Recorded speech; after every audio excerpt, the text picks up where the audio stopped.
जय हिंद, नमस्कार, welcome to all of you study 91 official YouTube channel. My name is Shivanand Dubey और आज हम लोग डिस्कस करने वाले भाई यूपी पुलिस का हूबहू टेस्ट नंबर 15 यानी 15वां टेस्ट डिस्कस करने वाले हैं। अभी तक हमने इसके पहले 14 यानी 14 टेस्ट डिस्कस कर चुके हैं। यानी 14 टेस्ट में आप लोग देखोगे कि जैसे यूपी पुलिस में मे भी चांसेस होगा, यानी ऐसा संभावना है कि भाई इसी टाइप के क्वेश्चंस आते हैं, क्योंकि उसमें हमने सारे प्रीवियस सेट के पेपर यानी मॉडल पेपर सबको इंक्लूड किया है। तो चलिए भाई सभी लोग जल्दी से तैयार हो जाएं और आज हम लोग फिर से अपने आप को असेसमेंट करने के लिए डिस्कस करने वाले यूपी पुलिस का 15 नंबर टेस्ट। ओके, आपको पता है भाई मैथ्स की क्लास डेली कितने बजे? शाम को 7 बजे होती है भाई। शाम को 7 बजे आप हमारे साथ डेली जुड़ेंगे। जो लोग शाम को 7:30 बजे नहीं जुड़ पाते हैं, आप जाएंगे मैथ्स बाय शिवानंद सर के प्लेलिस्ट में। किसके नाम से भाई?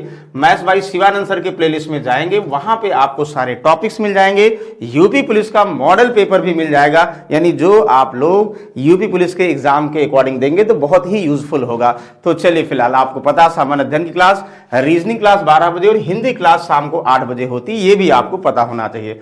तो चलिए बिना डिले के हुए हम लोग स्टार्ट करते हैं। क्वेश्चन नंबर 10, ये आप अगर क्वेश्चन देखो ना, बहुत बार एग्जाम में आया हुआ है। यानी ये ऐसा क्वेश्चन ना, पेट क्वेश्चन है यूपी पुलिस का या एसएससी जीडी का, इन सब का पेट क्वेश्चन है, बहुत बार एग्जाम में बने हैं। क्या लिखा है? एक परीक्षा में अधिकतम अंकों की 20% अंक प्राप्त करने वाला छात्र 5 अंकों से अनुत्तीर्ण हो जाता। कहोगे हाँ सर। दूसरा छात्र जिसे अधिकतम अंकों के 30% अंक प्राप्त होते हैं, हाँ, उत्तीर्ण से 20 अधिक पा जाता है। तो बताइए उत्तीर्ण के लिए आवश्यक प्रतिशत क्या है? प्रतिशत ध्यान समझिएगा। जैसे आप कहोगे सर टोटल हम मान लेंगे 100%। 100% क्या है? अधिकतम, यानी अधिकतम अंक या मैक्सिमम मार्क्स बोलोगे ना भाई। क्या मानते हो? 100%। अधिकतम अंक मानोगे या अधिकतम परसेंटेज कितना पाएगा भाई? यानी 100% पाएगा। मैक्सिमम मार्क्स की बात कर रहे हैं। कहोगे हाँ सर। तो जो एग्जाम है ना जिसमें अधिकतम अंक 100 है, इसमें 2 विद्यार्थी शामिल होते हैं। पहला विद्यार्थी, पहला स्टूडेंट जो है, यानी कुल अधिकतम अंक का 20%, 100 का 20% बोलोगे सर 20%, यानी 20 मार्क्स पाया और 5 अंकों से अनुत्तीर्ण हो गया। तो आपको हमने क्या बताया था भाई? कोई कुछ परसेंट पा रहा है और फेल हो रहा है, तो आपको क्या करना है? आपको उसे पास कराना भाई। तो पास करा दिया। तो आप कहोगे सर जो भी पाया अगर उसमें 5 अंक से फेल हो रहा है तो 5 और जोड़ देंगे, पास हो जाएगा। कहो यस, बहुत बार आप लोग सॉल्व कर चुके होंगे।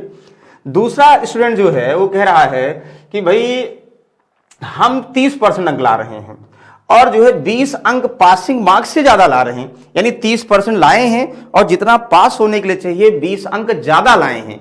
यानी इसके पाने वाले मार्क्स में अगर 20 मार्क्स 20 मार्क्स घटा देंगे तो ये सिर्फ पास हो जाएगा, क्योंकि पासिंग अंक से 20 अंक ज्यादा लाया था। तो ये परसेंटेज में, ये अंक में है, ध्यान दीजिएगा, हमने वैल्यू को परसेंटेज माना है, यानी 100% अंक पास होने के लिए चाहिए। तो दोनों पासिंग परसेंट बराबर कर दोगे लॉजिकली, यानी पासिंग मार्क्स बराबर कर देंगे तो आंसर आ जाएगा। पहला 20% पाया, 5 से फेल हुआ। दूसरा 30% पाया, 100 का 30 ही होगा, 25 20 ज्यादा पाया तो 20 भाई घटा दो। अब इसी को तो सॉल्व करना है आपको। कहोगे हाँ सर। देखो ये 20% इधर ले आओ और ये 20 इधर लाओगे, यानी -20 इधर आएगा, +20 +5 के साथ जुड़ेगा तो 25 अंक हो जाएगा। ये इधर जाएगा, यानी 30% में से 20% घटेगा तो क्या हो जाएगा? 10%। कहोगे हाँ सर। यानी 10% की वैल्यू कितना? 25 मार्क्स के बराबर हो गया, नहीं हो गया? 20% इधर जाएगा, घट जाएगा और -20 इधर आएगा, 5 में जुड़ जाएगा, यानी 10% की वैल्यू भाई कितने हुए? आप कहोगे 25 अंक हुए। अब आपको क्या चाहिए? पासिंग, यानी टोटल अधिकतम अंक 100 की वैल्यू चाहिए? नो। क्या आपको चाहिए? पासिंग अंक चाहिए? नो। पासिंग परसेंटेज चाहिए। अब आप लोग पता है भाई, देखो ध्यान समझिएगा, वो जो है 20% लाया है, 5 अंक से फेल हुआ, यानी जो 5 मार्क्स हैं इसको हम अगर परसेंटेज में कन्वर्ट कर दें तो आसानी से बता सकते हैं भाई। 5 मार्क्स को अगर हम परसेंटेज में कर दें तो हम ये कह सकते हैं कि 20% लाया तो 5 मार्क्स का मतलब कितने परसेंट से फेल हुआ, ये बोल सकते हो। कहोगे हाँ सर। तो देखो 10% की वैल्यू 25, तो 5 मार्क्स की वैल्यू अगर 5 से डिवाइड कर दो इसको तो 5 हो जाएगा, 5 से डिवाइड करोगे 2% हो जाएगा, यानी 5 अंक की वैल्यू 2% के बराबर है, नहीं बराबर है? 5 से दोनों में डिवाइड कर दिया, देखो 5 अंक और 2%, यानी 5 अंक की वैल्यू 2% है भाई। तो 5 की वैल्यू 2% है, या ऐसे करो 10% की वैल्यू 25 है, 1 की वैल्यू 2.5 और तो यानी 2.5 मार्क्स की वैल्यू 1% है तो 5 मार्क्स की वैल्यू 2% हुआ। तो हम क्यों जो है ये करें कि अधिकतम अंक निकालें, फिर पासिंग अंक निकालें, फिर परसेंटेज निकालें? नो, डायरेक्ट, यानी 5 अंक की वैल्यू 2%, तो यानी आप कह सकते हो 20% और 5 अंक का मतलब 2%, यानी पास होने के लिए परसेंटेज की बात करें तो सर 22% चाहिए, यानी 22% लाता तो पास हो जाता, यानी 20 लाया है तो 5 मार्क्स यानी 2% से फेल हुआ। कहोगे यस सर, यानी बिल्कुल आंसर यानी option number 4 is the correct answer. बताइए, किसी को डाउट है? किसी को डाउट नहीं है, हमें पता है। कुछ लोग ऐसे सॉल्व कर रहे होंगे कि 10% की वैल्यू 25, 1 की वैल्यू कितना हुआ सर 2.5, सो 100 की वैल्यू निकाले होंगे तो 250, यानी 250 क्या है? टोटल अधिकतम अंक है, अधिकतम अंक 250। अब फिर निकाले होंगे सर पास होने, यानी ये अधिकतम अंक हुआ तो पासिंग मार्क्स निकाले होंगे बहुत सारे लोग, यानी कितना पास होने के लिए अंक चाहिए, तो 250 का 20%, यानी 1 की वैल्यू 2.5, तो 20 की वैल्यू कितना हुआ 25 गुना 50 यानी 50 हुआ, और प्लस 5 यानी 55 अंक चाहिए पास होने के लिए। तो अब कहेंगे 55 का आप लोग निकालोगे, 55 250 का कितना परसेंट है? देखो ये तो करोगे, कहोगे 25 गुना 50, 25 गुना 50, 22% आया कि नहीं आया? यानी कुछ लोग पहले अधिकतम अंक निकालेंगे, फिर पासिंग अंक निकालेंगे, फिर पास डिवाइड बाय अधिकतम इंटू 100, तब आप पासिंग परसेंट निकालेंगे। ऐसा नहीं करना भाई, एक लाइन का आंसर है, चाहे इसमें करो चाहे इसमें रखो ना। बिल्कुल सही, वेरी गुड। आई होप इसमें कोई डाउट नहीं है। बिल्कुल, बहुत अच्छी बात है। चलो अगले क्वेश्चन की तरफ चलते हैं। दिस, ये ऐसा क्वेश्चन ना बहुत बार आप लोग देख चुके होंगे। चलो पढ़ो ध्यान से। सर एक रेडियो दिया है, एक रेडियो का अंकित मूल्य 480 है। हाँ सर, विक्रेता उस पर 10% की छूट देता है, तो 10% की छूट देता है ना, यानी डिस्काउंट दिया, ध्यान दीजिएगा, डिस्काउंट दिया, देकर भी 8% लाभ प्राप्त करता। तदनुसार यदि छूट बिल्कुल ना दी जाए तो उसके लाभ का प्रतिशत क्या होगा? वाह भाई, देखो आपको दिया एमआरपी दिया है, डिस्काउंट के बाद बेचा और प्रॉफिट लिया, तो आपको कह रहा डिस्काउंट अगर नहीं देता तो प्रॉफिट क्या? तो आपको क्लियर है किसी आर्टिकल का एमआरपी जो होगा आफ्टर डिस्काउंट हम उसे बेचेंगे, और जितने में बेचा होगा उसी पर प्रॉफिट लिया होगा, यानी सीपी पर प्रॉफिट लेकर बेच दिया होगा।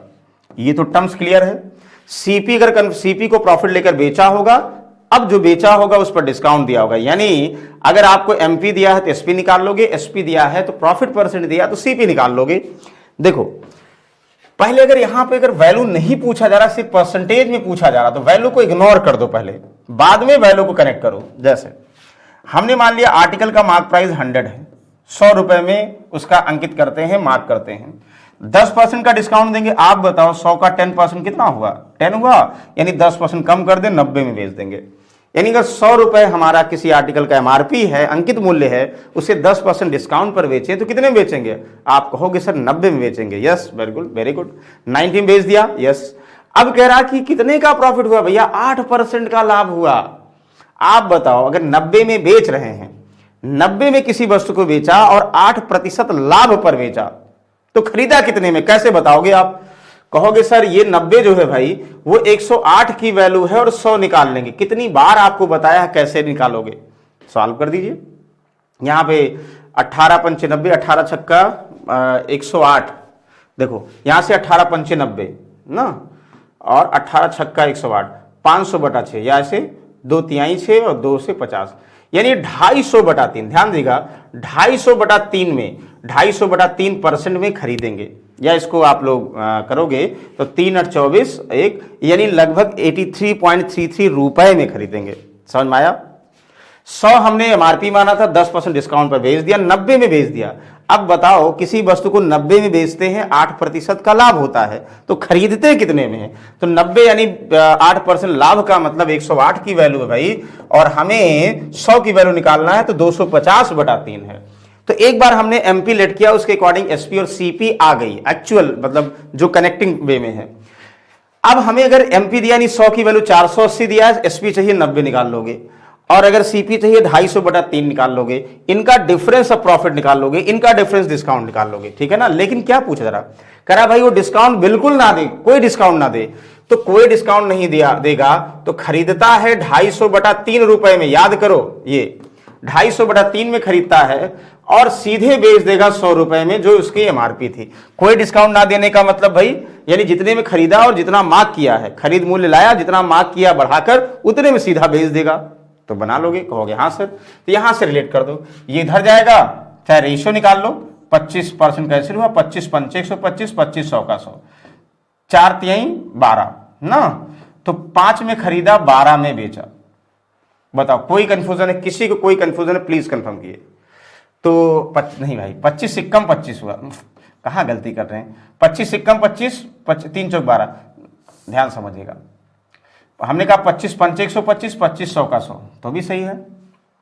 हाँ अरे 25 पंचे कहाँ भाई, 25 सिक्कम यानी 10 हुआ ना या 50 का 5 गुना हुआ, 50 का 2 गुना हुआ 6, यानी 5 में खरीदा 6 में बेचा, ये हो गया। तो बताओ लाभ कितने का हुआ, ये भी कंफ्यूजन हो जाता है। यानी 5 में खरीदा 6 में बेचा, 1 का लाभ किस पर, 5 पर इंटू 100। कहोगे सर 20%, 20% का लाभ हुआ। बताओ किसी को डाउट है? कुछ लोग कह रहे हैं नहीं डाउट है, तो दूसरा देखिए। 3-4 तरीके हैं, हम इसको मिटा दें क्योंकि वो डिस्काउंट नहीं देता, सीपी पर निकाल रहा है, तो हम डायरेक्टली ये बोल सकते हैं, ध्यान समझिएगा, ऐसे कर दें, पूरा हमने मिटा दिया। मार्क प्राइस है, डिस्काउंट बाद बेचा और फिर जो है खरीदा, और फाइनली निकाला जब डिस्काउंट नहीं देता तो कितने का प्रॉफिट लेता, तो प्रॉफिट सीपी पर लेगा, यानी हम सीपी लेट करें। क्रय मूल्य अगर हम 100 मानते हैं, ये भी कर सकते हैं, 8% के लाभ पर बेचा तो 108 में बेचा। कहोगे हाँ सर ये तो क्लियर है ना, 8% प्रॉफिट पर 108 में बेचा। अब कह रहा कि जो बेचा है वो 10% डिस्काउंट देकर बेचा है, बेचा है 10% डिस्काउंट देकर बेचा है, यानी जो एमआरपी होगी 10% कम करेगा, 108 में बेच देगा, तो यानी एमआरपी 100 अगर मानोगे 10 कम करोगे 90 में बेच देगा, तो 90 की वैल्यू है तो 100 निकाल लोगे, यहां से 9 कम 9, 9 दूनी 18, 120 एमआरपी हो जाएगी। मतलब खरीदा था 100 में, बेचा 8% लाभ पर 108 में, और आफ्टर 10% डिस्काउंट देकर बेचा तो एमआरपी कितनी, 120। तो अब करा अगर डिस्काउंट नहीं देता है, इसका मतलब क्या है, जितने में खरीदा है और जितना मार्क किया डायरेक्टली बेचेगा, तो यानी 100 में खरीदा है और 120 में बेच देगा, कितने का प्रॉफिट हुआ सर, 120 का प्रॉफिट, यानी 20 का प्रॉफिट हुआ आंसर। यानी अगर सीपी पर प्रॉफिट निकालना है तो हम क्या करते भाई, सीपी 100 मान लेंगे तो और आसान हो जाएगा, उससे हो सकता कंफ्यूजन हो जाए। बताओ कोई डाउट है? सर कोई डाउट नहीं, बिल्कुल आसान है, ओरल बता दोगे। ये आसान था इसलिए हम 100 से कर रहे हैं, रेशियो से भी कर सकते हो, और भी बहुत सारे तरीके इसके हैं। ठीक है चलो अगले क्वेश्चन तरफ चलते हैं। दिस एक लाइन का 3 संख्याओं का औसत 60 है, यदि उसमें पहली संख्या शेष संख्याओं योग के इतना बराबर है। वाह, यानी पहली संख्या, 3 संख्याएं हैं, पहली दूसरी और तीसरी, याद रखना तीनों का औसत 60 है, यानी तीनों का औसत 60 होने का मतलब भाई योगफल तुरंत माइंड में आ जाएगा, 180 होगा। यानी योगफल का मतलब औसत इंटू संख्या, 3 संख्याओं का औसत 60 है तो संख्या इंटू औसत बराबर योगफल, तो योगफल 180 होगा। कह रहा उसमें पहली संख्या यानी ये शेष दोनों संख्याओं के योग के 1/4 के बराबर है, याद रखो, यानी दोनों संख्याएं, पहली संख्या दोनों संख्याओं के योग के 1/4, यानी दोनों संख्याओं का योग 4 होगा तो पहली संख्या 1 होगी मतलब तीनों संख्याएं अल्टीमेटली दे ही गई हैं कि अगर दोनों का सम, दो जो पहली के अलावा दोनों संख्याएं उनका योगफल 4 होगा तो ये 1 होगा। या कुछ लोग ऐसे कर रहे होंगे, अगर दोनों संख्याओं का 1 x होगा तो जो है पहली संख्या 1/4x होगी, तो बात तो बराबर है भाई ना, x कैंसिल होगा तो 4 और 1 का ही तो रेशियो बनेगा। कहोगे हाँ सर, अब तो कोई इशू नहीं, यानी पहली 1 है और दूसरी तीसरी मिलाकर 4 है, तो तीनों मिलाकर 5 है, तो 5 रेशियो की वैल्यू 160 है, तो 1 की वैल्यू कितना, 36 पंचे 160, यानी 36 कट कर दो ना 36। तो पूछा क्या जरा, तो कह रहा कि बराबर हो तो पहली संख्या, पहली का मतलब 1 रेशियो का मतलब 36, एकदम आसान है, एक लाइन का आंसर था। बस एग्जामिनर ने कंफ्यूज किया है कि भाई कंफ्यूजन में ऐसा किया है कि आप लोग ये समझो कि भाई दोनों तीनों दिया नहीं तो कैसे निकालेंगे, दोनों एक साथ, दोनों तीनों एक साथ कंबाइन करके दिया ना। कहोगे हाँ सर बिल्कुल सही। चलो अगले क्वेश्चन की तरफ चलते हैं, इसको बताओगे। ये बहुत मतलब अभी हमने क्या कहा, एक एमपी सीपी एसपी का रिलेशन बहुत बार आएगा, जिसको डाउट है एक बार आप जाइए डिस्काउंट बाय सिवन आंसर या profit loss by Sivan answer, सबको हमने बहुत डीपली डिस्कस किया था, एक एक चीज कंफर्म करके, रेशियो से और 100 से, दोनों से डिस्कस किया है। चलो आप बताओगे।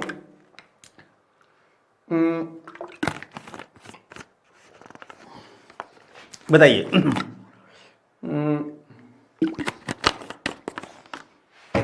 सेम क्वेश्चन, ये प्रॉफिट एंड लॉस में, इसमें 3 क्वेश्चन कराए हैं। प्रॉफिट एंड लॉस में, profit and loss by Sivan answer जाओगे भाई ना, तो उसमें सारा ये बहुत अच्छे से आपको डीपली बताया है, स्टार्टिंग में चैप्टर प्रॉपर बताया है। चलो देखो, करा व्यक्ति ने घोड़ा 15% लाभ पर बेचा। याद करो, यानी मान लो हमें पता है लाभ पर बेचा तो कुछ मानना पड़ेगा, सीपी पहने मानोगे। माना 100 में खरीदा, 15% लाभ पर बेचा। कितने में बेचा भैया? तो 115 में हमने बेच दिया। हमने नहीं, व्यक्ति ने बेच दिया। ठीक है ना, ये तो क्लियर है। हम एक चीज मान रहे हैं, उसी से डेटा को हम आगे बढ़ाएंगे, कनेक्ट करेंगे। हमने क्रय मूल्य 100 माना, उस पर 15% लाभ यानी 115 में बेच दिया। कहोगे हाँ सर। कह रहा उसने 25% कम में खरीदा होता। कंडीशनल, न्यू सीपी क्या है? यानी 25% कम, यानी नई सीपी भैया 75 रुपए है। 100 का 25% कम, यानी 100 में 25 कम कर दो, 75 रुपए में नया उसकी कॉस्ट होगी, नई प्राइस होगी। कहोगे हाँ सर। तो 600 रुपए कम में बेचा होगा भाई। पहले कितने में? 115% बेचे थे, 600 कम में बेचते, यानी नया सेलिंग प्राइस 115% में 600 कम करोगे। उधर परसेंट वैल्यू, इधर न्यूमेरिकल वैल्यू है, दोनों में अंतर है। अगर लिखना चाहो नया सेलिंग प्राइस क्या होगा तो 115 में से 600 घटा के लिखो, पूरा पूरा नहीं लिख सकते हो ना, ये कह सकते हो नया सेलिंग प्राइस भैया आपका ये हो गया। बात तो वही है ना, और हमने इसको ऐसे भी लिख दिया। कहोगे यस सर। आगे उसे 32% का लाभ हुआ। तो भाई अब जो है, अब जो खरीदा है नया सीपी, नया एसपी और 32% का लाभ भी हुआ, तो हम एक चीज कह सकते भाई हमारा क्रय मूल्य अब नया 75 है, इसको 32 के लाभ पर बेचेंगे तो इसका विक्रय मूल्य क्या हो जाएगा? 132 भाई 100 से गुणा कर दो भाई। 75 में खरीदा है, 32% लाभ पर बेचेंगे तो परसेंटेज में कितने में बेचना चाहिए तो बता दोगे ना। ये 25 तिया 75, 25 100 का 100, 4 तिया 12, 1 4 तिया 12, तो 99 में बेचना चाहिए भाई। कितने? यानी अगर आप 75 को 32% बढ़ाओगे तो 99 में बेचेंगे। 99 में बेचेंगे कब? जब 32 का लाभ होगा। और 32 के लाभ पर कितने में बेच रहे हैं भैया? तो 115 माइनस 600 में बेच रहे हैं। बात वही है ना। यानी अब विक्रय मूल्य बराबर कर दो, या ऐसे समझ जाओ भैया कि ध्यान समझो, ये ज्यादा आसान है कि भाई पहले 115 में बेचते थे, 600 कम में बेचें तो 32 का लाभ होता है, यानी 75 पर 32 का लाभ 99 में बेच रहे हैं। यानी अब 99 में बेच रहे हैं और पहले 115 में बेच रहे थे, और पहले से अब 600 कम में बेच रहे हैं, यानी दोनों के विक्रय मूल्य का अंतर 600 है। तो 115 और 99 का अंतर 16%। भैया 16% की वैल्यू 600 हो गई है ना। बात तो वही है। चाहे आप ऐसे करो, नई सेलिंग प्राइस और नई सेलिंग प्राइस ये हो गया, तो बात तो वही है। इधर लाओगे इधर घटाओगे तो 16% आएगा, नहीं आएगा? कहोगे हाँ सर। तो एक की वैल्यू कितना हुआ भाई?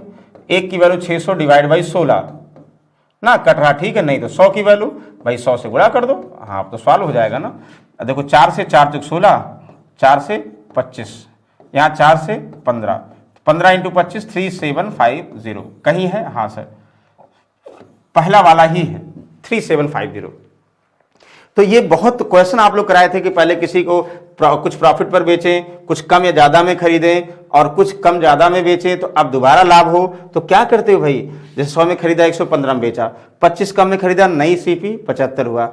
अब जो है 600 कम में बेचा तो 32 का प्रॉफिट हुआ।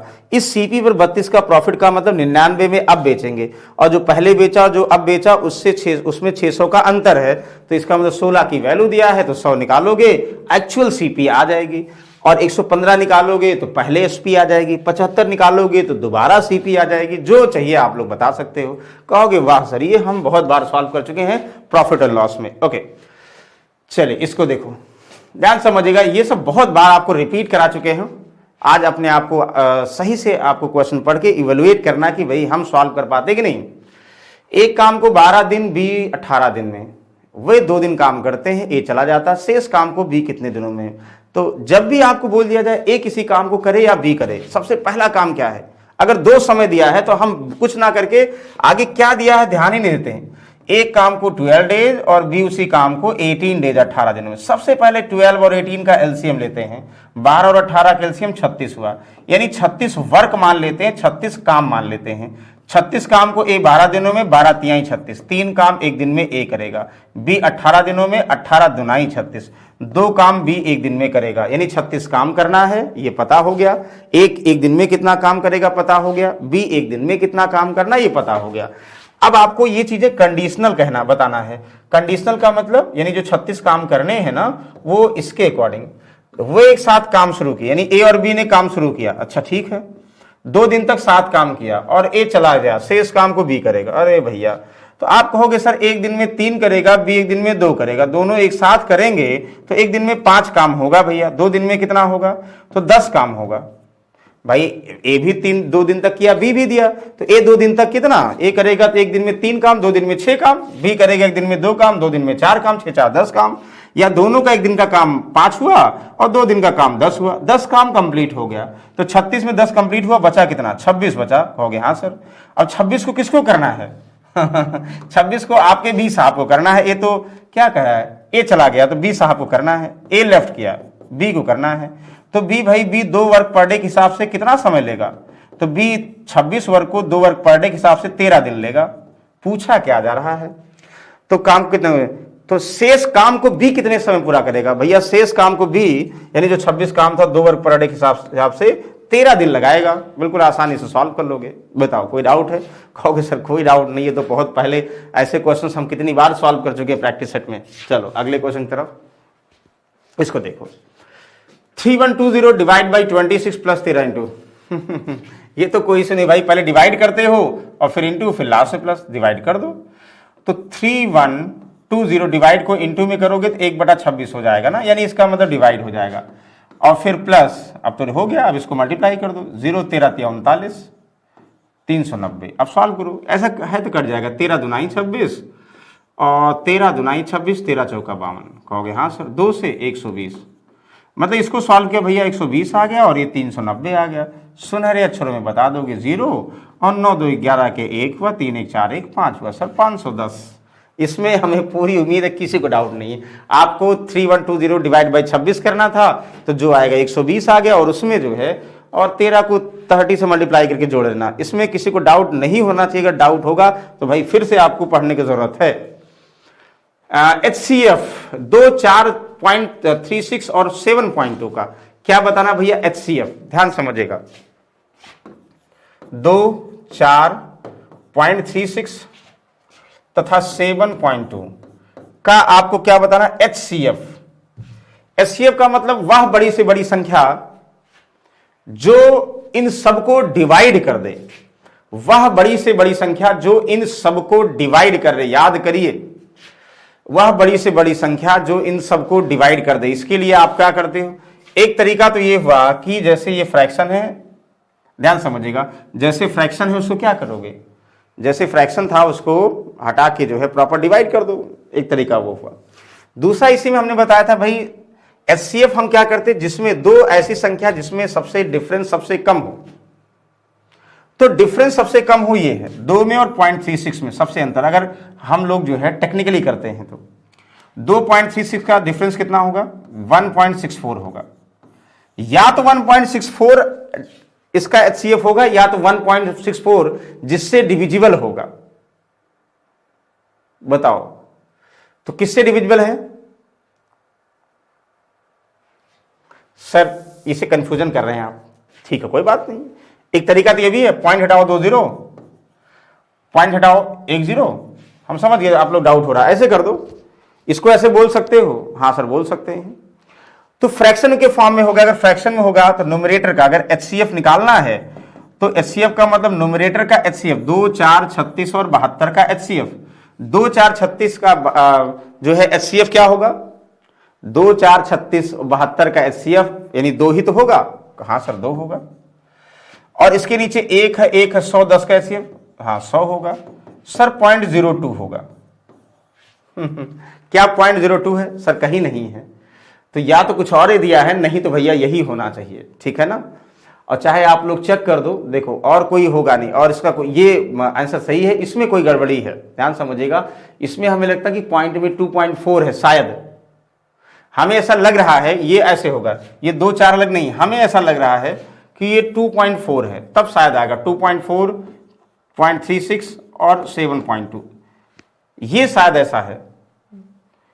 ये ऐसा होता तो हम डायरेक्टली कह सकते थे सर किससे डिवाइड होगा, सर हटाओगे यानी पॉइंट फिर 1 2 आएगा, तो ये गलत है भाई। अगर ऐसा होगा तो जैसे हम करें फ्रैक्शन में कन्वर्ट करो वैसे, और ऐसे करो थोड़ा टिपिकल हो जाएगा, इससे अच्छा यही करेंगे। यहाँ 2 4 के अलावा कुछ और होगा तभी वो आंसर आएगा, नहीं तो फिर नहीं आएगा। चलो कोई बात नहीं, इसको देखो 6/12 में किससे गुणा किया जाए ताकि भी इतना प्राप्त हो जाए। रे भैया 6/12 में किससे गुणा किया जाए, x से गुणा किया जाए, 18/48 हो जाए। इतना आसान क्वेश्चन भाई। x जहां गुणा करना है 100 मान लो या x मान लो, कहोगे x मानेंगे आसान है। तो सर ये तो आपस में कट रहा, 6 दुनाई 12 हुआ, क्या ये भी कट रहा? हाँ सर, तो 6 × 18 हुआ, 6 × 8 = 48 हुआ ना, 3/8। तो x की वैल्यू क्या हो जाएगी सर, यहाँ 3/8 है और ये 1/2 उधर आएगा, 2 गुणा हो जाएगा ऊपर, तो 2 चौक 8 है, तो कितना हो जाएगा सर, 3/4 हो जाएगा। कहा कहीं है सर 3/4? हाँ sir, option number 2 is the correct. इतना आसान क्वेश्चन है कि पहले फ्रैक्शन तो उसमें क्या गुणा करो कि जो है अगला फ्रैक्शन मिल जाए। तो भैया x, इसको सॉल्व कर दो, x की वैल्यू निकालो, डायरेक्टली आंसर हो गया। कहोगे बताओ कोई डाउट है? कहोगे सर कोई डाउट नहीं, बिल्कुल आसान सा है, बस थोड़ा समझना है। इसको बताओ। आज देखो ध्यान समझिएगा, हम बिल्कुल टाइम वेस्ट नहीं कर रहे हैं, बस आप जो है क्वेश्चन पे आपकी नजर होना चाहिए, डायरेक्टली आप सॉल्व करो, हाँ, और अपने आप को इवेलुएट करो। भाई 1 मिनट का टाइम दे रहे हैं और आप ये सॉल्व करो कि देखो कहीं डाउट तो नहीं है। कहोगे हाँ।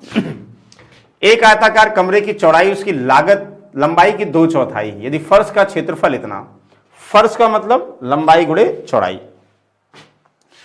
तो एक आयताकार कमरे की लंबाई, चौड़ाई उसकी लंबाई की 2/4 है भैया, चौड़ाई b, लंबाई l।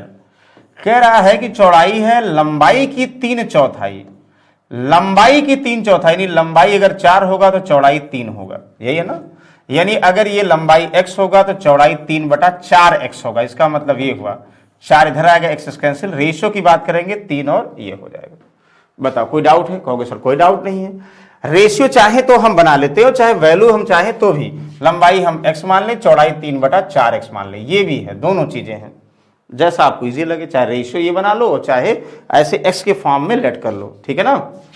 क्षेत्रफल यानी फर्श का क्षेत्रफल 640, हमें पता भाई आयत की अगर हम बात करें तुरंत माइंड में होगा कि ये लंबाई लंबाई बराबर चौड़ाई चौड़ाई बराबर, इसका परिमाप क्या होगा, 2 × लंबाई प्लस चौड़ाई। इसका क्षेत्रफल क्या होगा सर, इसका एरिया यानी लंबाई गुणे चौड़ाई। इसका डायगोनल क्या होगा सर, डायगोनल का स्क्वायर, लंबाई स्क्वायर और चौड़ाई की स्क्वायर के बराबर होता है। बेसिकली हम 3 फॉर्मूले पढ़ते हैं ना, तो ठीक है भैया, एरिया दिया है तो जब रेशियो दिया होता है तो हमें कुछ मानना होता है इसके फॉर्म में ना। हाँ सर, तो कहोगे सर लंबाई गुणे चौड़ाई, लंबाई 4x, चौड़ाई 3x बराबर कितना सर 640, तो 4 × 3 = 12, x स्क्वायर, तो x square equal to 640 divide by 12। तो कहोगे हाँ, तो कितना आ जाएगा, कहोगे 12 × 3 = 36, 12 × 4 = 12, 5 × 60 ना, 12 × 5 = 60, 4 × 64, 12 × 3 = 36, कुछ गड़बड़ है सर। चलो कोई बात नहीं, कटेगा नहीं, तो 4 × 3 = 12 हुआ, 4 से कर दो, 16 × 4 = 64, 160/3, 4 × 3 = 12, 16, 160/3 x स्क्वायर की वैल्यू। तो x की वैल्यू कितना हुआ भैया, 160/3, मतलब 160 का मतलब कितना, ये 4 का 4 तो नहीं होगा, गड़बड़ हो जाएगा। चलो कोई बात नहीं, जैसे है वैसे। तो कमरे की लंबाई क्या होगी भैया, लंबाई 4x होगी, ये तो ठीक है, लंबाई 4x। आप बताओ 4x की वैल्यू कितना हुआ, 4 × x की वैल्यू √160 बटा कितना 3। समझ में आया? हाँ सर, कुछ गड़बड़ तो नहीं है भाई। चौड़ाई लंबाई की 2/4, अरे भैया 2/4 लिखे, हम 3/4 बार बार हिंदी में पढ़ रहे हैं, सब पूरा गड़बड़ हो गया भाई। 2/4 और 3/4 में अंतर होता है ना। देखो लंबाई 2/4 है, 2/4 है, गजब गड़बड़ है भाई। तो 2/4 का मतलब ये 4 होगा, ये 2 होगा, यानी 2/4 का मतलब आधा, 2/4 का मतलब कितना, 1/2, आधा, गजब गड़बड़ है। 3/4 हम समझ के सॉल्व कर रहे हैं भाई आंसर, तभी तो आंसर गलत आ रहा था। कोई बात नहीं, कैलकुलेशन है, 2/4 कर दो। अब जो है लंबाई चौड़ाई ऐसे मानोगे, लंबाई 2x हुआ, चौड़ाई x हुआ, बराबर 640। इतना आसान क्वेश्चन, तो कैसे कंफ्यूजन होगा। x स्क्वायर की वैल्यू भैया 640 डिवाइड बाई 2, तो कितना, 2 × 3 = 6, 2 × 2 = 4, 320 भैया। x बराबर कितना, √320 ना। हाँ सही है सर, लंबाई चाहिए 2x चाहिए, तो 2x की वैल्यू कितना होगा, 2 × 320 अंडर में। अब बताओ अंडर रूट में 320 में जो आएगा तो सॉल्व कर लो, और 320 किसका फैक्टर है, रिलेट कर लो। कहोगे सर ये तो कितना हुआ, 16 दूनाई 32, समझिए इतना, 16 का तो 4 बाहर निकाल लो, 20 का मतलब 4 × 5 = 20, ध्यान समझिए, 2 बाहर निकाल लो, और 2 ये तो दो मतलब ये करो 320 को फैक्टर किया, 16 इंटू 20, 16 का मतलब 4 और 20 का मतलब 4 इंटू 5, 4 का मतलब 2 और 5 बचा, यहाँ अंदर 5 बच जाएगा, 4 नहीं 8 नहीं 16। तो क्या 16 √5 कहीं है? हाँ सर यही तो है। बताओ कोई डाउट है? हम 3/4 मान लिए थे इसलिए गड़बड़ा रहा था, परेशान मत हो, बिल्कुल आसान सा क्वेश्चन है। 3/4 जगह पे 2/4, बहुत सारे लोग 2/4 मान के सॉल्व कर रहे हैं, देखो बिल्कुल सही उनका आंसर आ रहा, उसमें कोई गड़बड़ी मत करिए। चलो अगले क्वेश्चन की तरफ चलते हैं। सर एक स्कूल में लड़के था, लड़कियों की संख्या का अनुपात 2:3 है, कुल विद्यार्थी। अरे भैया इतना आसान क्वेश्चन यूपी पुलिस में आया है। यस सर, ये जो है लड़के और लड़कियों का अनुपात, ये बॉयज हैं और ये गर्ल्स हैं, यानी 2 रेशियो बॉयज है 3 गर्ल्स हैं। अच्छा ठीक है, तो कुल विद्यार्थियों की संख्या 340 है, तो लड़कियों की संख्या भैया लड़कियां कितनी 3 है, तो बेसिक से सॉल्व ना करके डायरेक्टली एक्स मानते हैं इससे? नहीं भाई, रेशियो से करते थे। कैसे? 2 लड़के हैं 3 लड़कियां, 3 2 5 टोटल स्टूडेंट है रेशियो में, और टोटल 340 हैं, और आपको गर्ल्स चाहिए 3 की वैल्यू चाहिए कितनी बार, मतलब ये समझिए अगर ये नहीं सॉल्व कर पाते हैं तो बेकार है भाई। तो 3/5 टोटल 5 रेशियो की वैल्यू दिया 3, यानी 5 दिया है, 1 निकालोगे, जो 1 निकालते हो जो दिया होता हमेशा नीचे करते हो, जो फाइंड करना मल्टीप्लाई, सॉल्व कर दीजिए। यहां से 5 6 30, 5 8 40, 3 8 24, 3 6 18 और 2 20, 204 लड़कियां भैया, बिल्कुल 204 इज द करेक्ट आंसर। बताओ कोई डाउट है? सर बिल्कुल, अगर ऐसा क्वेश्चन आ जाएगा तो हम डाउट करेंगे ही नहीं, आसानी से सॉल्व कर लेंगे। Very good. तो हमें यहां तक कंफर्म है कि आप लोगों को ये क्वेश्चन जितने भी दिए हैं तो सॉल्व करने में कोई प्रॉब्लम नहीं आई होगी, इतना आसान क्वेश्चंस है। और दूसरा देखो, एक चीज ध्यान रखिएगा कि आप कितना भी पढ़ लीजिए, सारे टॉपिक्स पढ़ लीजिए, जब तक आप अपने आप को असेसमेंट नहीं करेंगे, असेसमेंट किसके थ्रू भाई? टेस्ट सीरीज के थ्रू नहीं करेंगे, मॉडल पेपर, प्रीवियस पेपर ये सारे नहीं लगाएंगे तो आपको आइडिया नहीं होगा कि किस टाइप के क्वेश्चन की फ्रीक्वेंसी ज्यादा है, यानी किस टाइप के क्वेश्चन यूपी पुलिस में ज्यादा आते हैं, वो चीज पर ध्यान दोगे। कभी कभी आसान वाले क्वेश्चन भी जो है हमारे जो है लैक ऑफ प्रैक्टिस गलत हो जाते हैं, तो प्रैक्टिस जरूर करिए भाई। जिनका यूपी पुलिस का एग्जाम हो टेस्ट सीरीज जरूर देंगे, बाकी कहीं से भी दे रहे होंगे, लेकिन एक बार जरूर ट्राई करें। आप www.study91pro.com पर जाएंगे, ध्यान दीजिएगा यहां पर आपको बिल्कुल ऑनलाइन टेस्ट सीरीज उपलब्ध है, आप जो चाहिए बिल्कुल परचेज कर सकते हैं। तो चलिए अगले क्वेश्चन की तरफ चलते हैं भाई। क्वेश्चन नंबर 11, ध्यान समझिए, क्वेश्चन नंबर 11 अच्छे से देखो। एबी और एक कंपनी में, एबी एक कंपनी में हिस्सेदार है, किसी वर्ष ए को लाभ का 1/3 भाग, बी को 1/4 भाग मिला, सी को 5000 मिले, तब ए को लाभ के फलस्वरूप कितने रुपए मिले? ए बी और सी, भैया यहां सी होना चाहिए था, सी गायब है। तो A is the shareholder in B and A company, भाई C is the shareholder बोले, हमें लगता है यही गलती गड़बड़ हो जाता भाई, कोई बात नहीं। ए बी और सी एक कंपनी के हिस्सेदार हैं, किसी वर्ष ए को लाभ का 1/3 भाग, भैया जो भी लाभ होता है उसमें ए साहब को कितना मिला? 1/3, 3 में 1 भाग ए को मिला। बी को 1/4, बी को 1/4 मिला। आप बताओ हम क्या करेंगे इस पार्ट वाले क्वेश्चन में? Total profit, total profit part में अगर मानेंगे तो 1 मानेंगे भाई, 1 में 1/3 ए को मिला और 1 का 1/4 बी को मिला, तो कितना बचा? 1 में 1/3 ए और बी का भाग घटा देंगे तो रिमेनिंग बचेगा। तो 12 एलसीएम हुआ, तो 12 - 3 = 12, 4 3 12, यानी 4 3 7 घटाओगे 5/12 बचेगा, यानी भैया सी के लिए 5/12 भाग बच गया है। एक तरीका तो ये है, क्या ये सही तरीका है? क्या ये इस क्वेश्चन के लिए इतना आसान के लिए सही तरीका था? नो भाई, हम ये नहीं कह रहे, और भी तरीके हैं। कुल एक टोटल प्रॉफिट हुआ, उसमें 1/3 ए को मिला, बी को 1/4 मिला, तो बाकी जो बचा होगा सी को मिला होगा। तो एक में से 1/3 और 1/4 घटा दोगे तो क्या बचेगा? 5/12 सी को। ठीक है, एक तरीका है। दूसरा सर, क्या और कोई तरीका? यस, जब भी पार्ट में डिस्ट्रीब्यूशन हो, ध्यान समझिएगा, तो एक प्रॉफिट ना मान के हम एक तरीका ये भी बोल सकते हैं सर, टोटल प्रॉफिट यानी कुल लाभ भैया क्या मानेंगे? 3 और 4 का एलसीएम, डिनोमिनेटर का जिसको मिला भाग है उसका लघुत्तम समापवर्तक, यानी जो जिससे डिविजिबल हो जाए, हम कुल 12 रुपए मानेंगे, यानी कुल लाभ 12 रुपए है।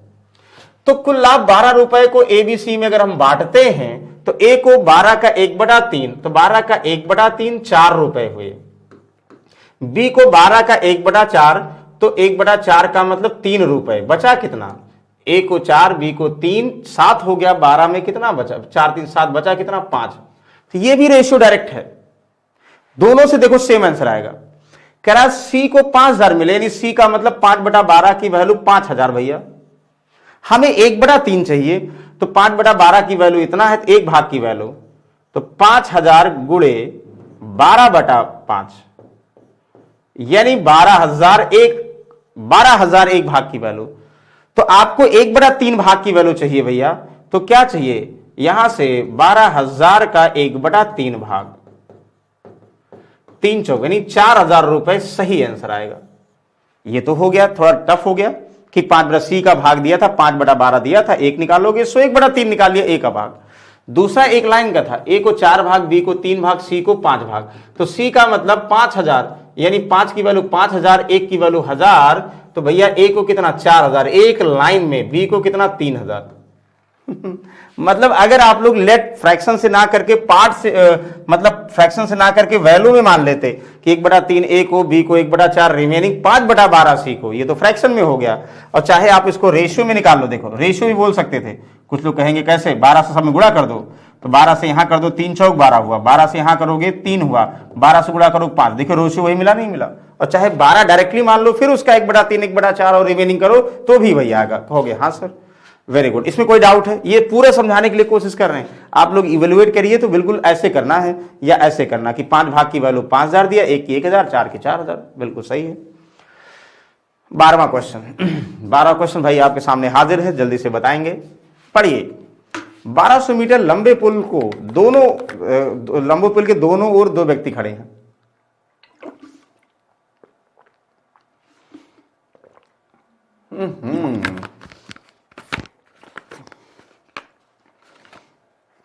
याद करो, पुल है, यहां व्यक्ति खड़े हैं, 5 मीटर पर मिनट, जबरदस्त क्वेश्चन। दूसरा 10 मीटर पर मिनट, ट्रेन की जगह पर व्यक्ति एक दूसरे को पार करने में, भाई व्यक्ति पुल को पार करने में ये इधर जाएगा इधर, मतलब दोनों मिलाकर रिजल्टेंट डिस्टेंस पुल की लंबाई होगी। दोनों की रिलेटिव स्पीड क्या होगी ना, रिलेटिव स्पीड भैया जुड़ेगी, दोनों की अपोजिट डायरेक्शन में रिलेटिव जुड़ती है। तो 5 मीटर पर मिनट याद करो, प्लस 10 मीटर पर मिनट, यानी relative speed 15 meter per minute. याद करो भाई ध्यान से, हमें मीटर पर मिनट में ही आंसर बताना, अभी पर मिनट में रहने दो। कहोगे हाँ सर, तो टाइम का मतलब ये हुआ कि रिलेटिव डिस्टेंस कितना 1200 मीटर, दोनों पुल को पार करेंगे, इनकी लंबाई कुछ होगी नहीं, तो इनके पुल के सम के बराबर लंबाई जाएंगे, वही 1200 मीटर। तो यानी 15 से डिवाइड कर दो, मीटर पर मिनट। आंसर किस में आएगा भैया, मीटर पर मिनट में दिया इसलिए सॉल्व कर दो। 15 8 120, 80 मिनट। बताओ कोई कंफ्यूजन है? कोई कंफ्यूजन नहीं। अगर सेकंड में पूछता या आवर में पूछता तो हम डेटा कन्वर्ट करते, यानी मिनट को सेकंड में या आवर में करते, लेकिन कुछ नहीं कह रहा, एक लाइन का है, 2 व्यक्ति हैं यानी एक दूसरे की तरफ चल रहे हैं, यानी उनकी रिलेटिव स्पीड अपोजिट डायरेक्शन में जुड़ती है, यानी relative speed 15 meter per minute, 1 minute में 15 मीटर जाते हैं, तो यानी पूरे पुल को क्रॉस करने का मतलब 1200 मीटर दूरी कितने समय में जाएंगे, 80 मीटर में। वाह जबरदस्त क्वेश्चन, आसानी से बता दोगे, वेरी गुड। इसको बताओ, ध्यान समझिए इसको। एक काम को 30 में, वही बी 40 में, ए और बी मिलकर एक साथ। भाई ये तो अभी आपको बताया थी, हम बताने का मन नहीं कर रहा लेकिन बता दे रहे हैं क्योंकि सबसे आसान क्वेश्चन ये है। इसमें कैसे पता नहीं आ गया, ए 30 दिन में, बी 40 दिन में, एक ही क्वेश्चन बनेगा टाइम एंड वर्क का। हमेशा एलसीएम कितना, 30 40 का एलसीएम 120 काम हुआ, तो ए 120 काम 30 दिन में, एक दिन में 3 चौक 12 यानी 4 काम एक दिन में करेगा। बी 40 दिन में 120 काम, 4 3 12, 3 वर्क एक दिन में करेगा भैया आपके बी साहब। कहोगे यस सर। अब करा ए और बी दोनों को एक साथ वर्क करना है, तो दोनों टोटल वर्क कितना है भाई 120, एक दिन में 4, बी एक दिन में 3, दोनों एक दिन में 7, 120 को कितने दिनों में 120/7, 17 7 119, 17 से ही 1/7 दिन भैया। बताओ कोई डाउट है? कोई डाउट नहीं सर, बिल्कुल आसान है, ओवरऑल बता सकते हैं। कहोगे वाह जबरदस्त, ये सब तो बिल्कुल इजी क्वेश्चन है। आप देखोगे टाइम एंड वर्क एक बार तो ये क्वेश्चन लगेगा सर टाइम एंड वर्क में इसको कितनी बार आप हमसे डिस्कस कर चुके हैं, और ये देखते ही हम बता देंगे, लेकिन हम उसकी बात करें जो हमारे साथ लगातार बने हुए हैं, वो ओरल देख के बता देंगे। दिस वाह, ये तो मजाक वाला क्वेश्चन है। जो परसेंटेज पढ़े होंगे देखते उनके लिए हलवा क्वेश्चन है, जैसे होता नहीं कि हलवा चबाने में कोई दिक्कत नहीं, वैसे इनटू यहाँ सॉल्व कर दो भाई। देखो अच्छा ऐसे सॉल्व करें, 2500 का 100, 25 तिया 75, 4 तियाई 12, 30 तियाई 90, ऐसे कर दो भैया। वैसे 75 का 120% चाहिए तो क्या आ जाएगा भैया, 90, यानी option number 1 is the correct answer. ठीक है ना, वाह बहुत अच्छी बात है। इसमें हम नहीं समझा रहे क्योंकि हमें पता है आप लोगों को क्लियर है। इसको देखो, कोई व्यक्ति 600 किलोमीटर की दूरी रेल द्वारा 80 किलोमीटर प्रति घंटे की गति से, 800 किलोमीटर दूरी जहाज से 40 किलोमीटर गति से, वाह, 500 किलोमीटर दूरी हवाई जहाज से, 400 किलोमीटर की गति 100 किलोमीटर की दूरी कार से, इतना पूरी यात्रा में, वाह सच्चा गजब, जबरदस्त क्वेश्चन है, वाह। एक पर्सन 600 किलोमीटर डिस्टेंस दूरी रेल द्वारा 80 किलोमीटर, ध्यान समझिएगा, जैसा अगर हम पार्ट पार्ट करते जाते हैं। 600 किलोमीटर की दूरी 80 किलोमीटर प्रति घंटे की चाल से, ठीक है ना, किसके, रेल द्वारा। फर्दर 800 किलोमीटर की दूरी, हां भाई, किससे, जहाज से 40 किलोमीटर प्रति घंटे, ये तो उल्टा हो गया, जहाज की चाल ज्यादा होगी तो कम हो गया। 500 किलोमीटर दूरी हवाई जहाज से कहां गड़बड़, जहाज से 40, उल्टा क्वेश्चन हो गया, 80 किलोमीटर प्रति घंटे। 800 किलोमीटर की दूरी जहाज से 40 किलोमीटर प्रति घंटा, और 500 किलोमीटर दूरी हवाई जहाज से, एक जहाज से एक हवाई जहाज, अच्छा हवाई जहाज लिखा भैया। अगला 500 किलोमीटर की दूरी हवाई जहाज से 400 किलोमीटर, तभी कह भैया जो हवा में उड़ती बहुत तेज चलती है, हवाई जहाज से, तथा 100 किलोमीटर की गति कार से 50 किलोमीटर, 100 किलोमीटर की गति कार से 50 किलोमीटर प्रति घंटे की चाल जाती है। तो कुल यात्रा में औसत चाल याद करो, सबसे देखने में लेंदी क्वेश्चन लेकिन सबसे आसान, यानी एक ही दूरी को 4 अलग अलग भाग में जा रहा है, तो औसत चाल का फॉर्मूला आप बताओ क्या होता है। कहोगे सर औसत चाल का फॉर्मूला हमने बहुत बार पढ़ा है, औसत चाल यानी एवरेज स्पीड का फॉर्मूला कुल दूरी डिवाइड बाई कुल टाइम, मतलब टाइम नहीं, समय भाई लिखो, यानी total distance divide by total time. सबको क्लियर है, total distance divide by total time is formula of किसका, एवरेज स्पीड का, औसत चाल कुल दूरी बटा कुल समय। आपको क्वेश्चन दिया है भैया, ये क्या दिए हैं, यानी एक दूरी को पहले 600 फिर 800 फिर 500 फिर 100, ये 4 भाग में दूरी गए, तो कुल दूरी कितना गए आप बताओ, औसत चाल निकालोगे।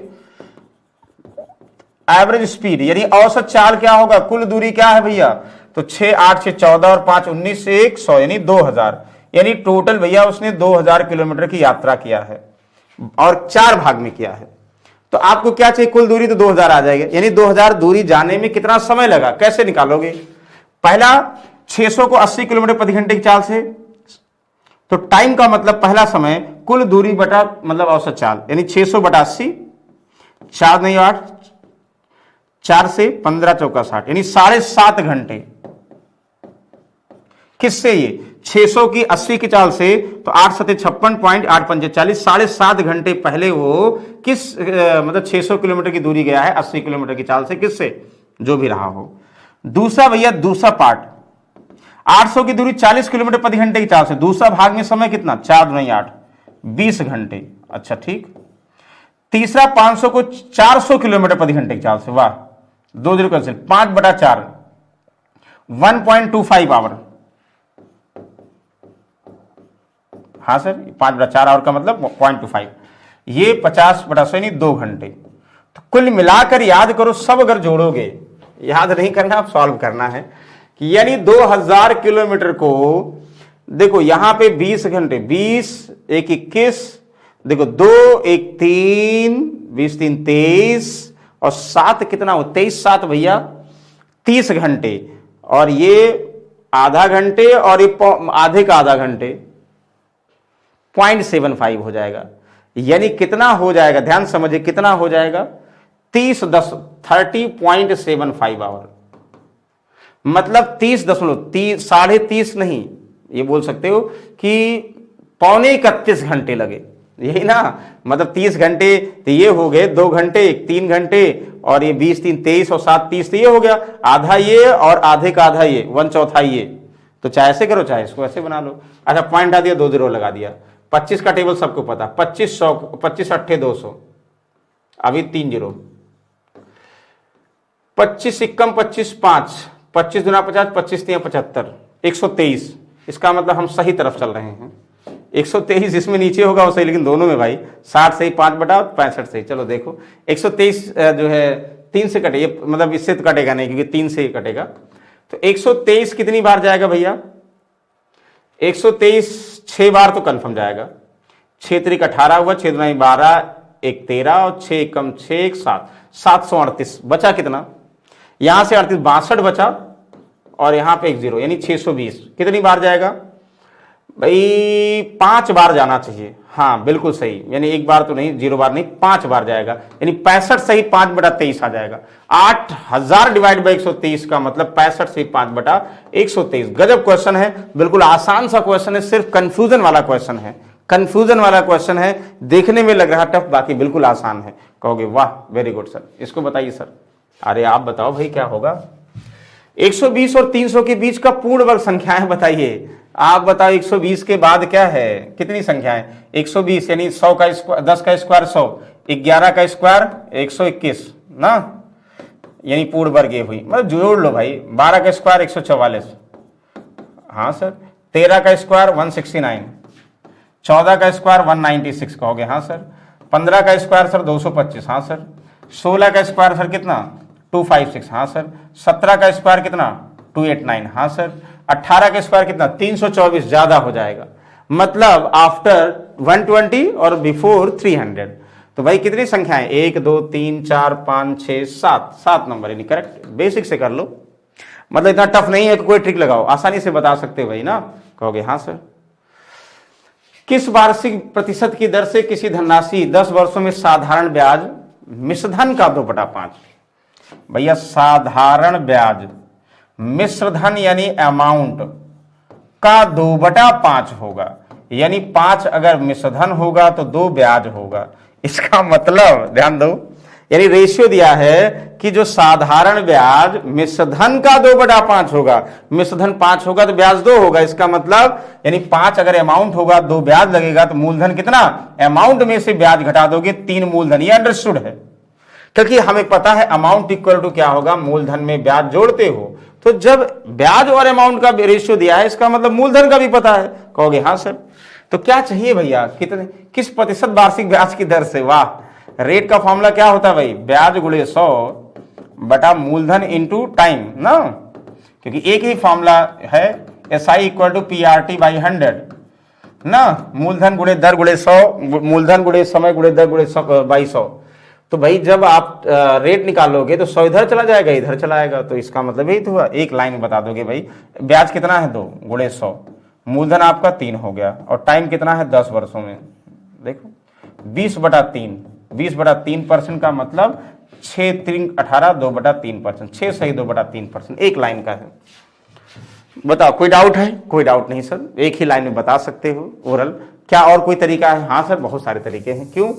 क्योंकि प्रिंसिपल 3 है और ब्याज कितना है 2 है। तो करा रेट ऑफ इंटरेस्ट, हम इनको परसेंटेज में 100 से मल्टीप्लाई कर दें तो ये 300%, 200%, 500% हुआ नहीं, ब्याज बराबर RT%।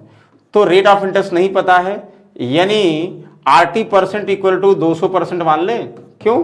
क्योंकि अगर 100 से गुणा कर देंगे 300%, 200%, 500% हो गया, नहीं हो गया? तो आप बोल सकते हैं मूलधन 300% होगा, ब्याज 200% होगा। तो 10 वर्षों में किस रेट से 200% ब्याज जाएगा? सर निकाल सकते हो ना, बताओ। मूलधन डिवाइड कर दो बस, 20/3। चलो ये हमें कंफर्म है, सभी को आ जाएगा। चलो अगला देखोगे 18। यदि ब्याज का वार्षिक देय है और 10% वार्षिक ब्याज की दर से 3 वर्षों का चक्रवृद्धि ब्याज इतना, तो मूलधन। तो ये चलो देखो, एक चीज आपको मैं बताया था ना, कैसे आप लोग रिलेट करोगे, याद करो कैसे आप लोग रिलेट करोगे। जैसे हम चाहे 10% rate of interest 3 year time है, उस केस में हम प्रिंसिपल क्या लेट करते हैं? अगर हमें चक्रवृद्धि ब्याज CI हमें दिया है कितना 331 दिया है,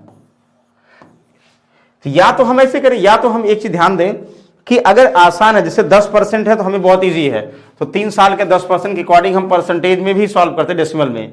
और वैसे क्या मानते, रेशियो से बताएंगे या वैसे, जैसा आप बताओ। अगर 100% मानते हो प्रिंसिपल, 100% लेट करते हो मूलधन, तो 100% पर 10% के अकॉर्डिंग जो है 3 साल का ब्याज कितना होगा, जो फॉर्मूला लगाते हैं। तो 100 का 10% 10 हुआ, 10 का फिर 10% भैया कितना, 1 हुआ, 1 का 10% कितना हुआ, 0.01 हुआ, है कि नहीं। इसको किससे गुणा करते हो सर, 3 से, इसको किससे, 3 से, इसको 1 से। यानी अगर हम 100 माना पहले भूल गए तो ये 30 हो गया सर, और ये कितना 3 हो गया, और प्लस ये 0.01। हाँ सर, तो कुल ब्याज कितना हो गया बताइए। अरे 0.01 नहीं, 0.1 हो गया भाई। 1 का 10% कितना है, ये तो करोगे ना, 0.1 हो जाएगा, नहीं हो जाएगा। समझ आ रहा ना, क्या करें, 100 का 10% 10 हो गया, ठीक है, और 10 का फिर जो है 10% 1 रुपये हो गया, 0.1 हो गया, 0.1 यानी 33.1 ब्याज हुआ। यानी परसेंट में इतने की वैल्यू 331, तो एक की वैल्यू तो कट जा रहा भाई, 331 डिवाइड बाई 33.1, पॉइंट हट गया। यानी 1% की वैल्यू 10 हुआ, तो 100 की वैल्यू कितना हुआ भैया, 1000। ये तो इतना आसान नहीं आना चाहिए था, कोई बात नहीं, 1000।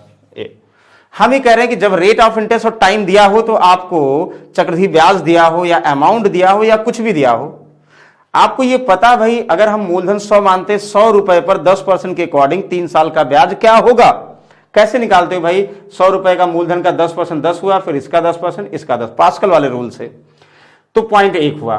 तो 10 3 3 1 से गुणा करते हो ना, कैसे, मतलब आपको बता 2 साल के 2 1, 3 साल के लिए 2 1 3, यहाँ 3, 4 साल के लिए यहाँ पे 4 6 4, ये गुणा करते हो ना, या और भी तरीके हमने बताया था रूल वाले से ना, वैसे भी।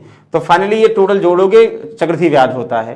तो यानी 100 रुपए पर 10% के अकॉर्डिंग चक्रवृद्धि ब्याज आपका 3 वर्षों का 33.1 रुपए आ रहा, जो कि 331 है। तो इसकी वैल्यू है 100, निकालोगे मूलधन आ जाएगा। कहोगे हाँ सर बिल्कुल सही है। चलो इसको बताओ, पहले देखो ध्यान से पढ़ लिया करो। क्या, जैसे जब लेंदी दिया हो तो कोई फॉर्मूला दिया होता है, 375 375 375 275। अच्छा वाह,